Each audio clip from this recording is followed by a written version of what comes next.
भूख, प्यास, नींद और आशा 4 बहनें थीं। एक बार उनमें लड़ाई हो गई। लड़ती झगड़ती वे राजा के पास पहुंची। एक ने कहा, मैं बड़ी हूँ। दूसरी ने कहा, मैं बड़ी हूँ। तीसरी ने कहा, मैं बड़ी हूँ। चौथी ने कहा, मैं बड़ी हूँ। सबसे पहले राजा ने भूख से पूछा, क्यों बहन, तुम कैसे बड़ी हो? भूख बोली, मैं इसलिए बड़ी हूँ क्योंकि मेरे कारण ही घर में चूल्हे जलते हैं, 5 पकवान बनते हैं और वे जब मुझे थाल सजाकर देते हैं तब मैं खाती हूँ, नहीं तो खाऊंगी नहीं। राजा ने अपने कर्मचारियों से कहा, जाओ राज्य भर में मुनादी करा दो कि कोई अपने घर में चूल्हे न जलाए, 5 पकवान न बनाए, थाल न सजाए। भूख लगेगी तो भूख कहाँ जाएगी? सारा दिन बीता, आधी रात बीती। भूख को भूख लगी। उसने यहाँ खोजा, वहाँ खोजा, लेकिन खाने को कहीं नहीं मिला। लाचार होकर वह घर में पड़े बासी टुकड़े खाने लगी। प्यास ने ये देखा तो वह दौड़ी दौड़ी राजा के पास पहुँची। बोली, राजा, राजा, भूख हार गई, वह बासी टुकड़े खा रही है। देखिए, बड़ी तो मैं हूँ। राजा ने पूछा, तुम कैसे बड़ी हो? प्यास बोली, मैं बड़ी हूँ क्योंकि मेरे कारण ही लोग कुएं, तालाब बनवाते हैं, बढ़िया बर्तनों में भरकर पानी रखते हैं और वे जब मुझे गिलास भरकर देते हैं तब मैं उसे पीती हूँ, नहीं तो पीऊँ ही नहीं। राजा ने अपने कर्मचारियों से कहा, जाओ राज्य में मुनादी करा दो कि कोई भी अपने घर में पानी भरकर नहीं रखे, किसी का गिलास भरकर पानी न दे। कुएं तालाबों पर पहरे बैठा दो। प्यास को प्यास लगेगी तो जाएगी कहाँ? सारा दिन बीता, आधी रात बीती।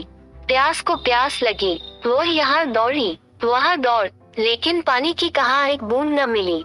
लाचार वह एक डबरे पर झुककर पानी पीने लगी। नींद ने देखा तो वह दौड़ी दौड़ी राजा के पास पहुँची और बोली, राजा, राजा, प्यास हार गई, वो डबरे का पानी पी रही है। सच, बड़ी तो मैं हूँ। राजा ने पूछा, तुम कैसे बड़ी हो?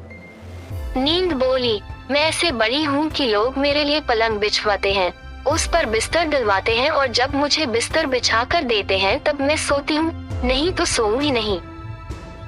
राजा ने अपने कर्मचारियों से कहा, जाओ राज्य भर में ये मुनादी करा दो कोई पलंग न बनवाए, उस पर गद्दे न डलवाए और न बिस्तर बिछा कर रखे।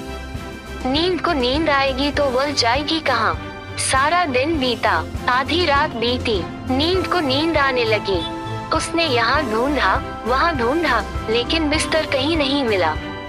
लाचार वह ऊबड़ खाबड़ धरती पर सो गई। आशा ने देखा तो वह दौड़ी दौड़ी राजा के पास पहुँची। बोली, राजा, राजा, नींद हार गई, वह ऊबड़ खाबड़ धरती पर सोई है। वास्तव में भूख, प्यास और नींद, इन तीनों में मैं बड़ी हूँ। राजा ने पूछा, तुम कैसे बड़ी हो?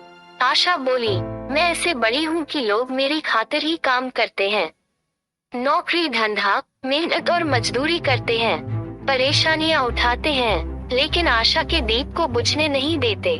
राजा ने अपने कर्मचारियों से कहा, जाओ राज्य में मुनादी करा दो, कोई काम न करे, नौकरी न करे, धंधा, मेहनत और मजदूरी न करे और आशा का दीप न जलाए। आशा को आश जागेगी तो वह जाएगी कहाँ? सारा दिन बीता, आधी रात बीती। आशा को आश जगी, वो यहाँ गई, वहाँ गई, लेकिन चारों ओर अंधेरा छाया हुआ था। सिर्फ एक कुम्हार टिमटिमाते दीपक के प्रकाश में काम कर रहा था। वो वहाँ जाकर टिक गई और राजा ने देखा, उसका सोने का दिया रुपये की बाती तथा कंचन का महल बन गया। जैसे उसकी आशा पूरी हुई, वैसे सबकी हो।